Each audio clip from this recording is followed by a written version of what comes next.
পৃথিবীর বুকে ঘুরে বেড়িয়েছি আমি।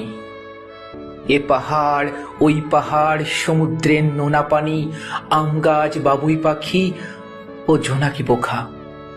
একটা সময় সব আমার দেখা হয়ে যাবে।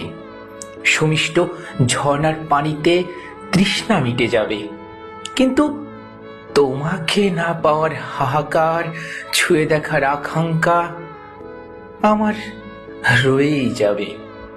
এভাবেই মারা যাব একদিন, যেভাবে মারা গিয়েছে উত্তরের কাকটি। যুদ্ধে হেরে গেছি প্রিয়, শহরে ভালোবাসার দুর্ভিক্ষ। পায়ে দগ্ধ আগুনের জ্বালা, বুকের পাশ দিয়ে দাগ কেটেছে শুকনো তীরের ক্ষত। গ্রীষ্মের আকাশ ছেয়ে গেছে ধোঁয়ার কুয়াশায়, আরো যে